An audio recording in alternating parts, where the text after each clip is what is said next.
Ghostbusters franchise is just a collection of friends and acquaintances that decides to get together a couple times a year, dress up in our gear, go out and entertain people, attend conventions, screenings, and we do charity work as well. And I think that's really unique that a franchise, that a fandom can bring people together like that. And I was so amazed that there were people out there that were as obsessed with Ghostbusters as me. Like that was the first window into how far you could take me in Ghostheads. My oldest son, he has cerebral palsy. Since he was 16 months old, he's been in.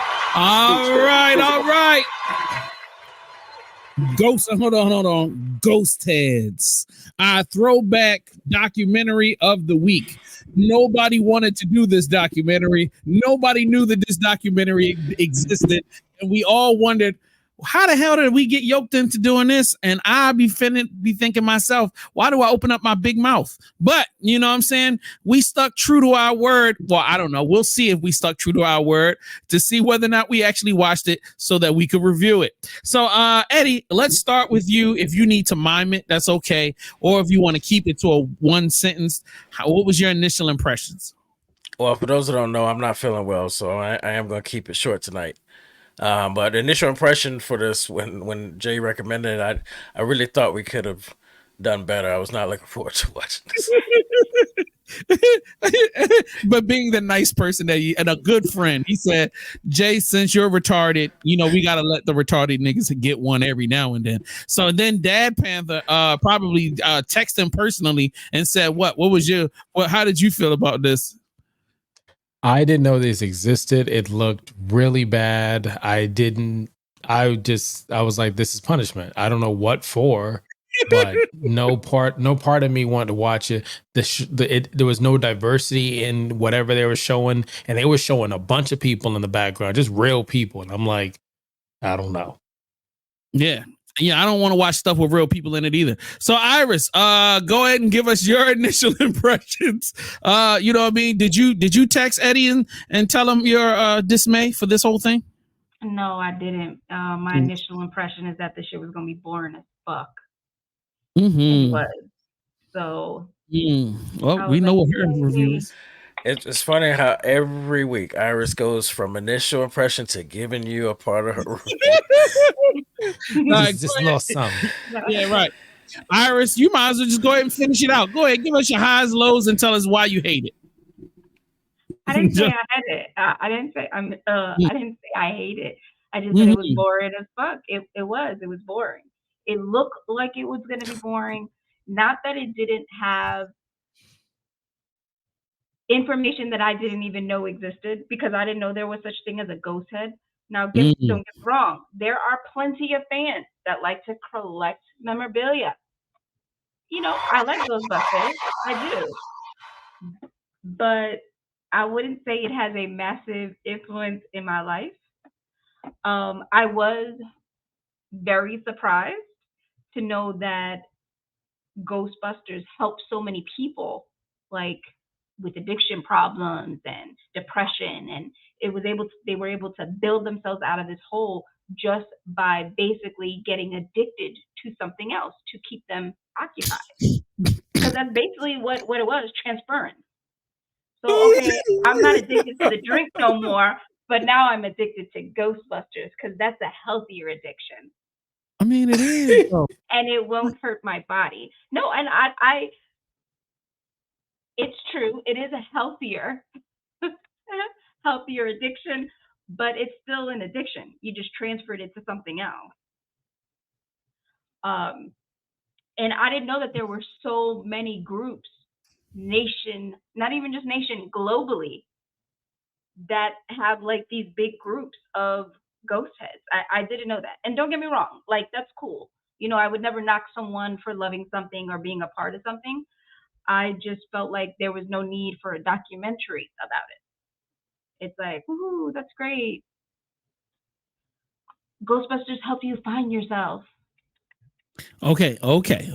Enough with the judgment. Let's finish the review. So highs. I did have to say that I did like that the father and his son with cerebral palsy and his other son. I love that was like a bonding family thing for them. I thought that was so sweet, that it was something he can share with his children. I think that was the only part that I got real sentimental about, and that was probably my only high about the movie. I was very happy when it ended, and I'm glad that this documentary was not longer than what it was made to be. Um, and that's basically it. Yeah. Thank you. Thank you. All right, Dad Panther, take it over. It's your time. Okay, expectations for this was low. Didn't want to watch it. Are we jumping into highs and lows? You Like, are correct. That's okay, your, we just Okay, jumping in. All right. Can I say something? Can I say something, please? yes, sir. Please, yes, sir. All right. This is literally our like 39th episode. And we do the exact same formula every week. We want initial Not today. impressions. Initial impressions without the review. Yeah. And then we get into highs and lows, which is what we just allowed Iris to get into. So I need y'all 39th episode to understand what we're doing here. All right, let's let it go. Let's let it go. The boss is spoken. And action. So, I mean, when I looked at this movie, my expectations were just, they weren't there. You know, I didn't care to watch anything that had anything to do with this. It's not about the Ghostbuster part. It just didn't look well. But then watching this movie, it was done really well. Like, I really was, for the fact that this was a documentary and I had no idea it came out. And I watched it on Amazon Prime. You can see it on a bunch of other stuff for free 99, but it was clear. Like the music was good, the shots were good, the sound was great. And then I felt I learned something. I learned about how the movie was put together, the history from Dan Aykroyd and how he felt about paranoia. And then to understand how big this franchise has become. Like Jay mentioned the Blockbuster and stuff before, but this last movie that just came out that we'll talk about later, it took them over $1 billion for a franchise. That's crazy. And even in this documentary, they say, well, maybe we can spark something again to get maybe 1, maybe 2 movies out of it. They've done 3 more Ghostbuster movies since then. They dropped a new video game the last year or 2. Mm-hmm. And to watch how this game, or not the game, but like Ghostbuster has translated into the genre as well as people who like to have fun playing video games that have to do with finding ghosts and just hanging out with your friends. So I really thought it was cool because there was a part where they mentioned like superheroes where you want to be that superhero. But when you're in the realm of a Ghostbuster, you're just yourself. You're just yourself, liking the fact that maybe you're scared of ghosts and you're just trying to hold it down for your city or community. So I thought it was shot well. I thought it was interesting to hear these stories of people who were dealing with darker times in their life and kind of got that fan base and got the people behind them, that community. So I really liked it. I want to say the high of it would be just, it was community. It was to let you know that you're part of something impactful. An 80s movie, like I think 1984-ish, where these movies were just coming out and it was pop culture. And to see how it's transcended so far. So the only bad part I would say, honestly, was that it ended as fast as it did. Because I think I looked at my watch and I think it's only 48 minutes tops. And I wanted a little bit more of it. Thank you. All right. I'm gonna say my piece and then let Eddie, if Eddie is up to it, he can close it out. If not, it's totally fine. Yeah, I regretted saying it out of my mouth to review this. And I was like, man, why did I say this? But when I pressed play, I was definitely surprised at the amount of heart. Like, for real, documentaries are always borderline boring because the point of a documentary is to dump a lot of information on you. You know what I mean? It's not necessarily to entertain. And a lot of people that shoot documentaries aren't good with delivering information. They just crank out just info dumps, you know what I'm saying, in video form.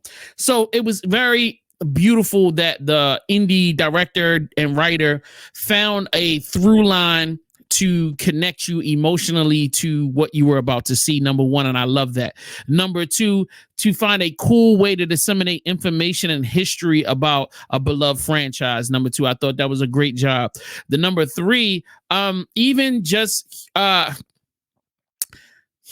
take elements that, like, example, Iris kind of kept bringing out, oh, you're just taking one addiction, you transferring it to another, and humanizing it in such a way that it didn't come off as blatant as she stated. Yes, those elements do exist, but for them, like, it was heartbreaking. The most heartbreaking part was the young dude that was like, yo, I don't feel like my life means anything. I flip pizzas and I answer the phone. And he was like, I'm a nobody. He was like, but I put this uniform on and it makes me feel like so. And that hurts my heart. I'm like, dang, like, what I mean? I had to look at myself. I'm like, man, I am arrogant because I've never looked in the mirror and be like, I ain't shit and I ain't never gonna be shit. That's some deep shit to look in the mirror and say to yourself, but when I put this uniform on, I'm a superhero. Like I was not expecting to see that in a review. And no, he didn't say he was a superhero. He's very much in the knowledge that he's just a guy with an outfit on. But him learning how to reach out and find friendships and social circles is a way to find meaning and purpose for yourself. To me, I think there's a larger story to be told about it being an important element for this generation that could really learn. This generation could really learn from this film is find social circles, find friends, find common ground to build friendships, whether it be something as trivial as some people would say a movie is. But who's to say that you guys can't take this and build friendships and then help and in turn help people? I thought that was so cool. It was like, yeah, I mean, like the whites, man. This is where I have to shout out the whites. The whites will be like, we ain't gonna just build the proton pack. He's like, we've got to have purpose for the proton pack in our outfit. Guess what? My nigga ass wouldn't have never gone, we're gonna go and make kids laugh. I was like watching this documentary and going, what, nigga? Oh, that's a dope idea. Like that was so, and I'm like, only the whites. You know what I'm saying? Like we're gonna just come up with some shit, and instead of it just being us goofing around or making it some crazy sex thing that we do after midnight, we're gonna go to kids' hospitals, no sex involved, and we're gonna make kids feel better about their transitioning or their terminal illness. I think that's beautiful, and to push that to other people in different states and encouraging others to help others. I thought I was like, man, that's fire. You know what I mean? And it sold me, man. Like I really want to become a Ghostbuster. I'm gonna give me a Ghostbuster tattoo. I'm getting me my onesie. You know what I'm saying? I'm gonna get some Ghostbuster booby tassels, and I'm out here. I'm gonna be in these streets, man. You know what I'm saying? We're gonna go up in the kids' hospitals and we're gonna show them how it's done. You know what I'm saying? You know what I'm saying? Get a pole / whatever they call it, the Echo One in the truck and all that, man. We're gonna do all of that shit. So like, shout out to them, man, for inspiring me to be a better version of myself. All right, so we're gonna pass this on to the OG. Go ahead. Yeah, so I love that. But I'm not gonna go too long. But what I do want to point out is what for me, my highs were that, like you said, this was more than just people just dressing up. It actually they served a purpose. Each club, no matter what state they were in, they were making sure that they were going out and visiting kids and getting involved in the community. And like the Dad Panther pointed out, like, you get to be yourself. You put your own name on it, and you get with camaraderie every time you see them at a con or something. They're in groups, because that's what Ghostbusters was. It was just, a group of people that were on the same page, bonding together for a purpose. And I love that. I also love that this basically, what I like the most about it, this is no different than people now with the cosplay or with comic books. And that's what everybody should take from this, is that, hey, no matter what you're into, no matter what everybody around you feels about it, no matter what kind of judgment you're receiving, take advantage of the way that social media and internet is now, because there are groups out there of people that are into any and everything, and you can find a community to be a part of. And that was what I loved about it the most, is that they started this long before we even got to this point. You know what I'm saying? And that, I thought that was phenomenal, how they can grow it without social media.